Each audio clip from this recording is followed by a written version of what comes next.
It'll be bright, so it'll catch your eye if you're looking the right way. An unusual sighting for many people. Reports of a huge flash in the sky about 6 o'clock last night.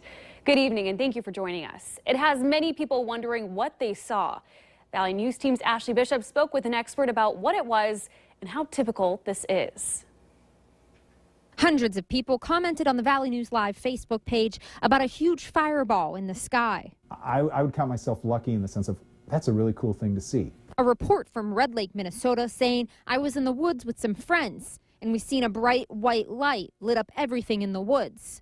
Another from Grafton, North Dakota saying, I seen a huge flash and nothing else. It was unexplainable. Fireballs are fairly rare. They're the biggest of the meteors, and so they also tend to be pretty sporadic. That is, they're not necessarily always associated with a meteor shower. This map from the American Meteor Society, a place that tracks meteor sightings, shows that 67 people reported this fireball. So that's where they think it came in, roughly. MSUM astronomy professor Juan Cabanela says the reports show that this fireball was larger than most, about baseball size, and thinks it was about 20 to 30 miles high in the sky. I know that you can typically see them from, a couple hundred miles out is not crazy.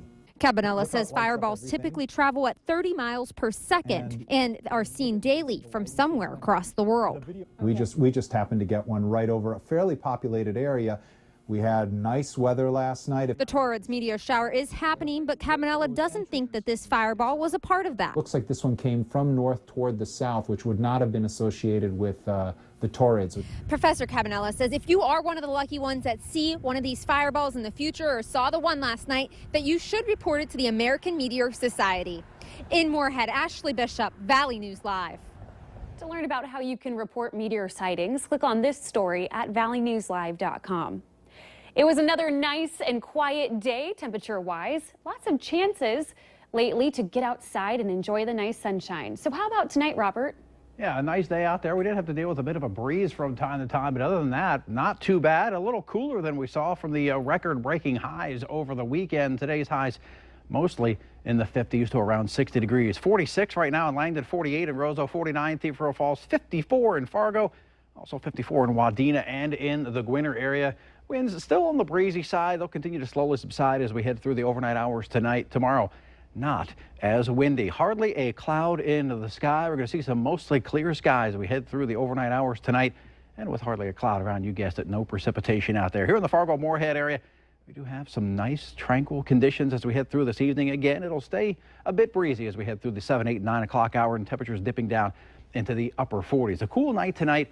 Another nice day tomorrow. How's the rest of the week looking? We'll let you know coming up in just a few minutes. Sounds good. Thanks, Robert.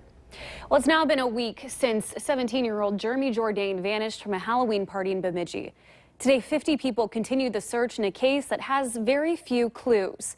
Jourdain is described as 6 feet 4 inches tall, 165 pounds, and was last seen wearing a gray Nike sweater and blue jeans. Valley News Team's Neil Carlson shows us the latest in the search for this missing teenager. Jeremy Jourdain left a Halloween party at midnight and was last seen running past this church. Friends and family believed he would have started making the 14-mile walk down this road to his home in Cass Lake, where he lived with his cousin. Had he been drinking a lot? Is there a worry that he may have laid down somewhere and, That's it. I'm kind of thinking maybe he laid out somewhere and he's hurt or something. But an extensive search of the main route to Cass Lake has come up empty. Friends and family are now searching other possible routes around the area. On the law enforcement side of this investigation, Bemidji Police Chief Mike Maston tells me, unfortunately, they do not have any new information as to Jeremy's whereabouts. It's left Jeremy's family with a shot in the dark as to where to search in a massive area. Yeah, we searched the whole Nymore area that way.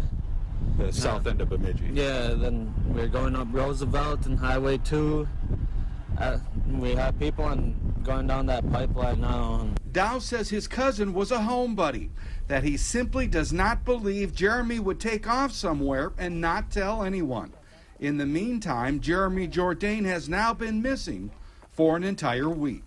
From Bemidji, Neil Carlson, Valley News Live. Several dozen workers from the reservation at Cass Lake to join in on this search this afternoon. If you have any information about this case, you are asked to contact Bemidji Police at 218-333-9111, or you can contact the family directly at 218-760-7818. Both of those numbers are on your screen. A woman from Grafton, North Dakota has died after she was thrown from an ATV. The Highway Patrol says it looks like Gail Owoski was driving on gravel road about 8 miles southeast of Grafton when she made an abrupt left turn and then rolled into the ditch. Officers say she was not buckled and was not wearing a helmet. She died at the scene. It's the last full day of campaigning for the presidential candidates, and it's also one of the busiest. A whirlwind day of rallies and events. Our Washington Bureau team has the latest from New York. It's an all-out race to the finish for Hillary Clinton. Voters in swing states are getting the most attention. The president, first lady, and vice president are even on the campaign trail. Clinton and her biggest supporters are making stops in 5 states: Michigan, Pennsylvania, North Carolina, Virginia, and Florida. Clinton's team tells me they're expecting a win. Tomorrow is the election, but that is just the beginning. We have to heal this country. We have to bring people together, listen and respect each other. The final push is not only happening in person. The Clinton campaign is airing a 1-minute commercial in 11 swing states through Election Day. Reporting on the Clinton campaign, I'm Jacqueline Policastro. Now let's go to Ted Fioraliso with the Trump campaign. Jacqueline, just as busy of a schedule for Republican nominee Donald Trump and his running mate Mike Pence. Between the two of them, they're crisscrossing nearly all the same battleground states. Trump took the stage in Sarasota, Florida this morning. Florida's my second home, a state I love so much. We're doing very, very well in Pennsylvania. Very well. You watch what's going to happen in Pennsylvania. The miners are going to come out. The workers are going to come out. The steel workers who lost their jobs are coming out. Trump and Pence will end their day together with a primetime rally in Manchester, New Hampshire. That's followed by a late-night event in Grand Rapids, Michigan. Both Trump and Clinton making the Big Apple their home for election night. Reporting from Trump Tower, I'm Ted Fioraliso. And remember to watch our election coverage tomorrow night. It starts at 5 and runs through the evening. Join Mike Morkin, Andrea Larson, along with Chris Berg on both KVLY and KX4. We'll have reporters covering both of the Democratic and Republican parties locally, and also a team in New York and both the Trump and Clinton watch parties. Be sure to tune in for that. Clinton and Trump aren't the only ones making that final push for the election. Democrats and Republicans here in the Valley are at their offices. They're making phone calls, putting together last-minute polling information, and also knocking on doors into the evening, all in hopes of making sure their base gets out and votes tomorrow. When we're talking about the statewide level, it's obviously there's many races that are pretty safe.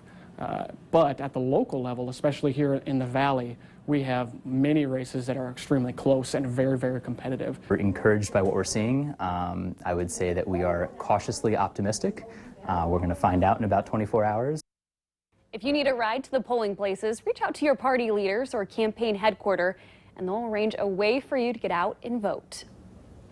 Moorhead City officials want to be sure you have accurate information about tomorrow's polling places. After a misprint in today's Forum newspaper, we have everything you'll need to know, including how to find your own polling place. Just head over to valleynewslive.com and click on this story. Border security was a hot topic during the presidential campaign, with most of the talk about the southern U.S. border. But what about the U.S.-Canadian border? Valley News Team's Bradford Eric takes us along a north ride, what's known as the Slash, riding with the U.S. Border Patrol. Their main mission is to stop terrorists from entering the country. We'll show you where and how dangerous drugs and people are coming across tonight on Valley News Live at 9 and at 10 at 10. Veterans Day is coming up, and some elementary students got an early jump by making handmade cards and flags for local veterans. These small gifts and gestures are appreciation, and they can mean a lot for both the givers and the receivers.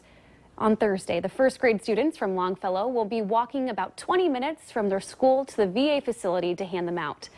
As part of today's experience, the students discussed military service and what it means to be a veteran. We want to celebrate them for keeping us safe and helping us from the other states that were trying to fight us in the World Wars. Veterans Day, by the way, is this Friday. From laptops to desktops and servers, all these things are made under one roof in the Valley.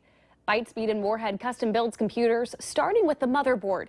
After attaching the processor, it all gets put into the case and moved over to imaging, where computer programs get loaded on the device.